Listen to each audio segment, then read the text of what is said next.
नमस्कार साथीहरू, आजको यो video basic English sentence structure सिरिजको पार्ट 2 हो।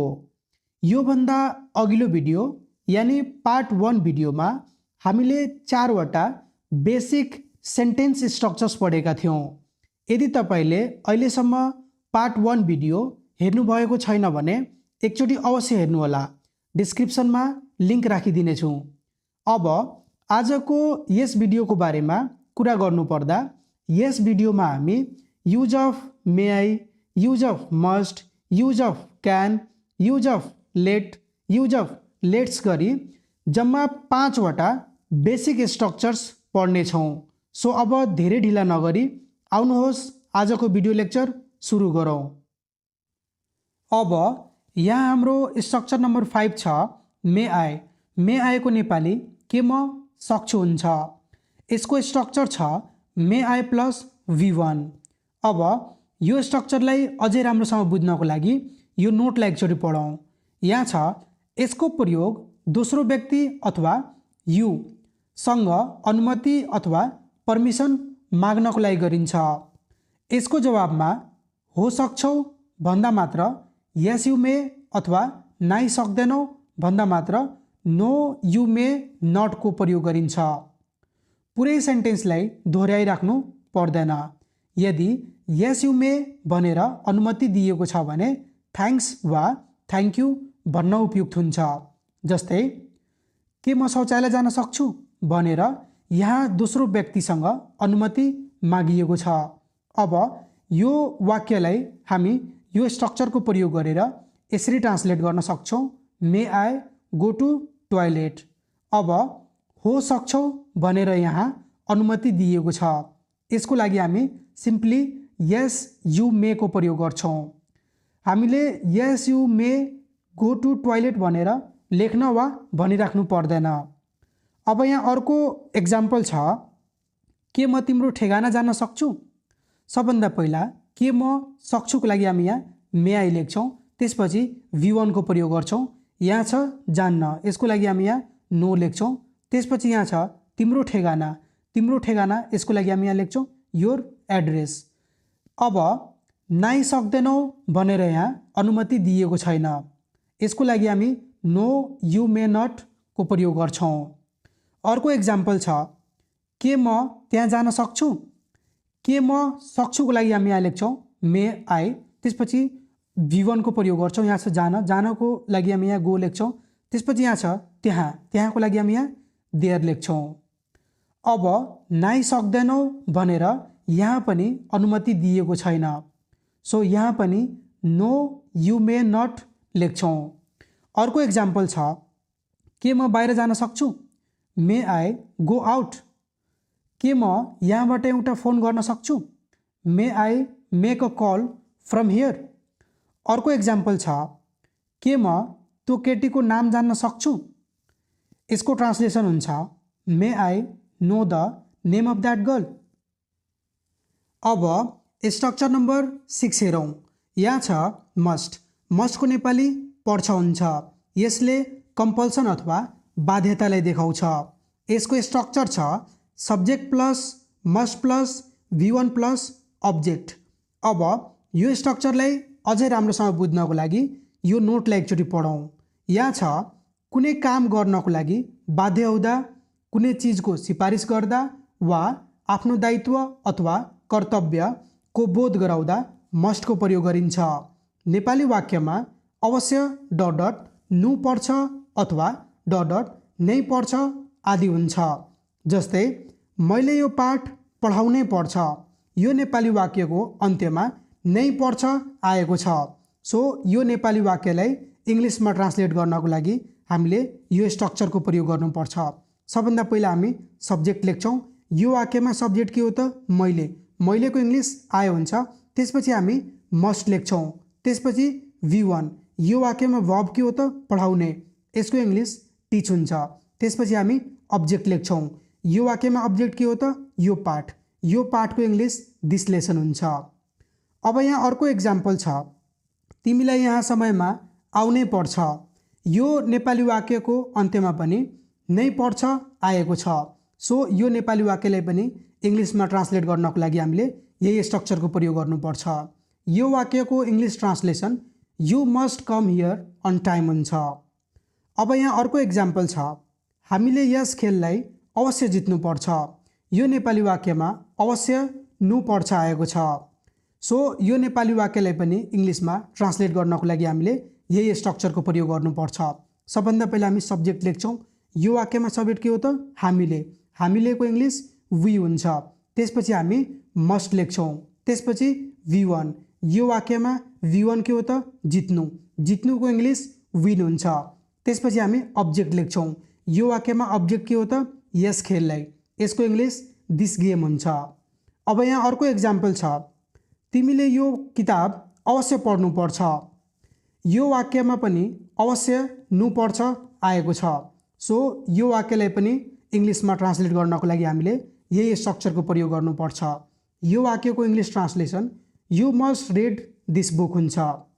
अब यहाँ अर्को इक्जाम्पल छ, मनिषले अनुमति लिनै पर्छ। यो वाक्यको English translation Manish must take permission हुन्छ। अब यहाँ अर्को छ, उनीहरूले आज निर्णय लिनै पर्छ।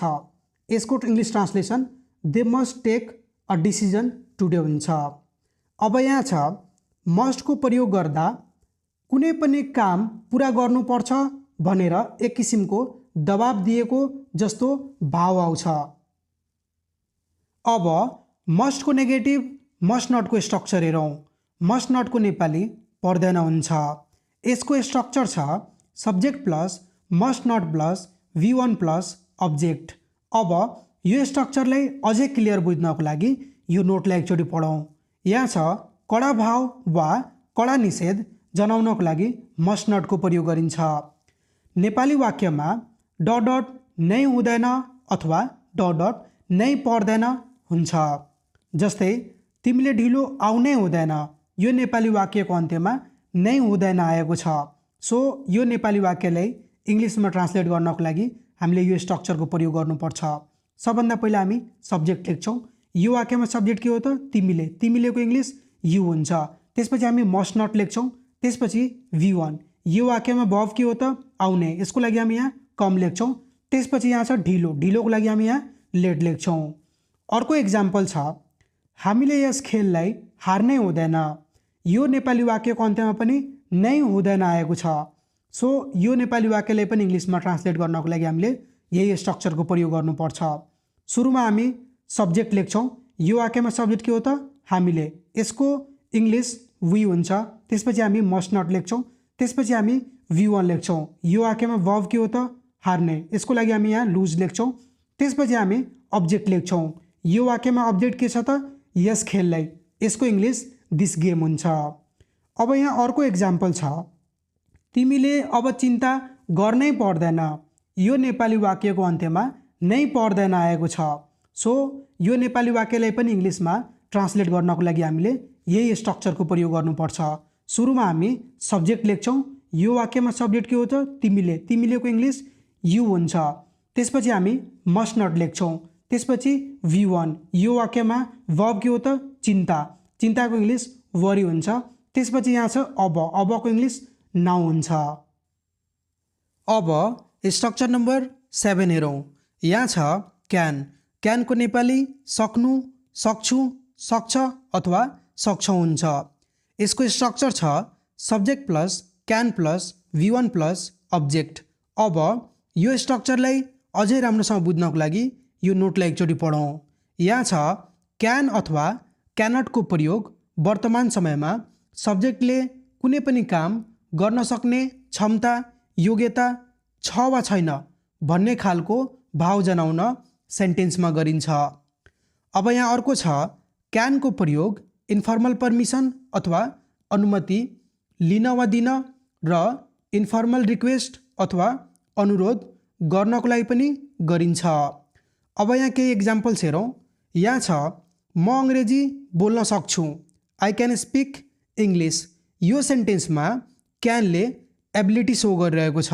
मेरो अङ्ग्रेजी बोल्ने एबिलिटी जनाइरहेको छ। अब यहाँ अर्को इक्जाम्पल छ, के म तपाईँको कलम प्रयोग गर्न सक्छु? Can I use your pen? यो सेन्टेन्समा क्यानले इन्फर्मल पर्मिसनलाई जनाइरहेको छ। इन्फर्मल पर्मिसन भन्नाले आफ्नो कुनै जुनियर वा आफ्नो कुनै नजिकको साथीभाइसँग अनुमति अथवा पर्मिसन लिनु हो। अब यहाँ अर्को एक्जाम्पल छ, कृपया मलाई तपाईको ल्यापटप दिन सक्नुहुन्छ? Can you give me your laptop please? यो सेन्टेन्समा क्यानले इन्फर्मल रिक्वेस्टलाई जनाइरहेको छ। इन्फर्मल रिक्वेस्ट भन्नाले आफ्नो कुनै जुनियर वा आफ्नो कुनै नजिकको साथीभाइलाई रिक्वेस्ट अथवा अनुरोध गर्नु हो। अब यहाँ अर्को एक्जाम्पल छ, म यो काम गर्न सक्छु, I can do this work. यो सेन्टेन्समा क्यानले क्यापेबिलिटीलाई सो गरिरहेको छ, मेरो क्षमतालाई जनाइरहेको छ। अब यहाँ अर्को एक्जाम्पल छ, म जे पनि गर्न सक्छु, आई क्यान डू एनिथिङ। यो सेन्टेन्समा क्यानले एबिलिटी सो गरिरहेको छ, एबिलिटी जनाइरहेको छ। अब यहाँ क्यानको नेगेटिभ स्ट्रक्चर छ, सब्जेक्ट प्लस क्यानट अथवा can't plus V1 plus object. Nepali वाक्यको अन्त्यमा सक्दिन, सक्दैनौ, सक्दैन आदि हुन्छ। जस्तै म यो काम एक्लै गर्न सक्दिन, यो नेपाली वाक्यको अन्त्यमा सक्दिन आएको छ। सो यो वाक्यलाई इङ्ग्लिसमा ट्रान्सलेट गर्नको लागि यहाँ हामी यो स्ट्रक्चरको प्रयोग गर्न सक्छौँ। सबभन्दा पहिला हामी सब्जेक्ट लेख्छौँ। यो वाक्यमा सब्जेक्ट के हो त? म हो। मको लागि हामी आई लेख्छौँ। त्यसपछि क्यानट अथवा कान्ट मध्ये कुनै एउटा लेख्नुपर्छ। यहाँ हामी कान्ट लेखौँ। त्यसपछि V1, यो वाक्यमा वर्ब के हो त? गर्न। यसको लागि यहाँ हामी डु लेख्छौँ। त्यसपछि अब्जेक्ट लेख्छौँ। यो वाक्यमा अब्जेक्ट के हो त? यो काम। यो कामको इङ्ग्लिस दिस वर्क हुन्छ। त्यसपछि यहाँ छ एक्लै, एक्लैको इङ्ग्लिस अलोन हुन्छ। अब यहाँ अर्को एक्जाम्पल छ, उनीहरू केही पनि गर्न सक्दैनन्, दे क्यानट डु एनिथिङ। अर्को छ, उसले केही पनि गर्न सक्दैन, ही कान्ट डु एनिथिङ। अर्को एक्जाम्पल छ, हामी काम गर्न सक्दैनौँ, वी कान्ट वर्क। अब इन्ट्रोगेटिभ सेन्टेन्सको स्ट्रक्चर हेरौँ। यहाँ छ can plus subject plus V1 plus object. Nepali वाक्यको सुरुमा के हुन्छ? लास्टमा सक्छ अथवा सक्छ हुन्छ। जस्तै के तिमी बोल्न सक्छौ? यो नेपाली वाक्यको सुरुमा के आएको छ? लास्टमा सक्छ आएको छ। सो यो नेपाली वाक्यलाई इङ्ग्लिसमा ट्रान्सलेट गर्नको लागि यहाँ हामी यो स्ट्रक्चरको प्रयोग गर्न सक्छौँ। सबभन्दा पहिला हामी क्यान लेख्छौँ। त्यसपछि सब्जेक्ट, यो वाक्यमा सब्जेक्ट के हो त? तिमी हो। तिमीको लागि यहाँ हामी यु लेख्छौँ। त्यसपछि वर्ब लेख्छौँ, V1 लेख्छौँ। यो वाक्यमा वर्ब के हो त? बोल्न। यसको लागि हामी यहाँ स्पिक लेख्छौँ। अर्को एक्जाम्पल छ, के तिमी यो काम गर्न सक्छौ? सबभन्दा पहिला हामी क्यान लेख्छौँ। त्यसपछि सब्जेक्ट, यो वाक्यमा सब्जेक्ट के हो त? तिमी हो। तिमीको लागि हामी यु लेख्छौँ। त्यसपछि V1, यो वाक्यमा वर्ब के हो त? गर्न। यसको लागि हामी यहाँ डु लेख्छौँ। त्यसपछि अब्जेक्ट, यो वाक्यमा अब्जेक्ट के हो त? यो काम। यो कामको इङ्ग्लिस दिस वर्क हुन्छ। अब यहाँ अर्को एक्जाम्पल छ, के उसले पढाउन सक्छ? Can he teach. अर्को छ, के तिमी मेरो घर जान सक्छौ? Can you go to my home. अब यहाँ इन्ट्रोगेटिभ नेगेटिभ सेन्टेन्स बनाउने स्ट्रक्चर छ, can't plus subject plus V1 plus object. Nepali वाक्यमा के डट डट सक्दिन, सक्दैनौ, सक्दैन आदि हुन्छ। जस्तै के तिमीले यो काम गर्न सक्दैनौ? यो नेपाली वाक्यको सुरुमा के छ भने लास्टमा सक्दैनौ आएको छ। सो यो नेपाली वाक्यलाई इङ्ग्लिसमा ट्रान्सलेट गर्नको लागि यहाँ हामी यो स्ट्रक्चरको प्रयोग गर्न सक्छौँ। सबभन्दा पहिला हामी कान्ट लेख्छौँ। त्यसपछि सब्जेक्ट, यो वाक्यमा सब्जेक्ट के हो त? तिमीले। यसको लागि हामी यु लेख्छौँ। त्यसपछि V1, यो वाक्यमा वर्ब के हो त? गर्न। यसको लागि हामी डु लेख्छौँ। त्यसपछि अब्जेक्ट, यो वाक्यमा अब्जेक्ट के हो त? यो काम। यो कामको इङ्ग्लिस दिस वर्क हुन्छ। अब यहाँ अर्को एक्जाम्पल छ, के म अङ्ग्रेजी पढाउन सक्दिनँ? यसको English translation can't I teach English हुन्छ। अब यहाँ WH क्वेसन बनाउने स्ट्रक्चर हेरौँ। यहाँ छ WH word plus can plus subject plus V1 plus object. Nepali वाक्यमा डट डट बिचमा के, कसरी, कसले आदि डट डट सक्छ, सक्छौ आदि हुन्छ। जस्तै तिमी के गर्न सक्छौ? यो नेपाली वाक्यको बिचमा के आएको छ भने लास्टमा सक्छौ छ। सो यो नेपाली वाक्यलाई इङ्ग्लिसमा ट्रान्सलेट गर्नको लागि यहाँ हामी यो स्ट्रक्चरको प्रयोग गर्न सक्छौँ। सबभन्दा पहिला हामी WH वर्ड लेख्छौँ। यो वाक्यमा WH वर्ड के हो त? के हो। के को इङ्ग्लिस वाट हुन्छ। त्यसपछि क्यान लेख्छौँ। त्यसपछि सब्जेक्ट, यो वाक्यमा सब्जेक्ट के हो त? तिमी हो। तिमीको इङ्ग्लिस यु हुन्छ। त्यसपछि V1, यो वाक्यमा वर्ब के हो त? गर्न। यसको लागि हामी डु लेख्छौँ। अर्को एक्जाम्पल छ, उसले कसरी काम गर्न सक्छ। यसको English translation how can he work हुन्छ। अब यहाँ अर्को स्ट्रक्चर छ, हाउ मेनी अफ यु। यसको नेपाली तिमीहरूमध्ये कतिजना हुन्छ, plus can plus V1 plus object. Nepali वाक्यमा तिमीहरूमध्ये कतिजना ... सक्छौ हुन्छ। जस्तै तिमीहरूमध्ये कतिजना कम्प्युटर चलाउन सक्छौ। यो नेपाली वाक्यमा तिमीहरूमध्ये कतिजना लास्टमा सक्छौ आएको छ। सो यहाँ हामी यो स्ट्रक्चरको प्रयोग गर्न सक्छौँ यो वाक्यलाई इङ्ग्लिसमा ट्रान्सलेट गर्नको लागि। सबभन्दा पहिला हामी हाउ मेनी अफ यु लेख्छौँ। हाउ मेनी अफ यु, तिमीहरूमध्ये कतिजनाको लागि। त्यसपछि हामी क्यान लेख्छौँ। त्यसपछि V1, यो वाक्यमा वर्ब के हो त? चलाउन। यसको इङ्ग्लिस अपरेट हुन्छ। त्यसपछि हामी अब्जेक्ट लेख्छौँ। यो वाक्यमा अब्जेक्ट के हो त? कम्प्युटर। यसको इङ्ग्लिस कम्प्युटर नै हुन्छ। अब स्ट्रक्चर नम्बर 8 हेरौँ। यहाँ छ लेट। लेटको नेपाली मिनिङ गर्न दिनुहुन्छ। यसको स्ट्रक्चर छ let plus objective case plus V1 plus other words. Objective case भन्नाले me, us, you, them, him, her, it आदि हुन्छ। अब यो स्ट्रक्चरलाई अझै राम्रोसँग बुझ्नको लागि यो नोटलाई एकचोटि पढौँ। यहाँ छ, यसमा सब्जेक्टले आफै कुनै काम गर्दैन, अरू कसैलाई काम गर्न दिन्छ। नेपाली वाक्यमा खेल्न देऊ, पढ्न देऊ, नाच्न देऊ आदि हुन्छ। जस्तै मलाई अङ्ग्रेजीमा बोल्न देऊ, यो नेपाली वाक्यमा बोल्न देऊ आएको छ। सो यो नेपाली वाक्यलाई इङ्ग्लिसमा ट्रान्सलेट गर्नको लागि यहाँ हामी यो स्ट्रक्चरको प्रयोग गर्न सक्छौँ। सबभन्दा पहिला हामी लेट लेख्छौँ। त्यसपछि अब्जेक्टिभ केस, यो वाक्यमा अब्जेक्टिभ केस के हो त? मलाई। मलाईको इङ्ग्लिस मी हुन्छ। त्यसपछि हामी V1 लेख्छौँ। यो वाक्यमा वर्ब के हो त? बोल्न। यसको लागि हामी स्पिक लेख्छौँ। त्यसपछि यहाँ छ अङ्ग्रेजीमा, यसको लागि हामी इन इङ्ग्लिस लेख्छौँ।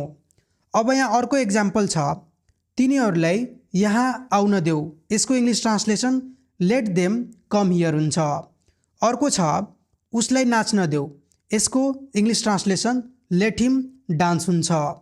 अब यहाँ अर्को एक्जाम्पल छ, उनलाई गीत गाउन देऊ।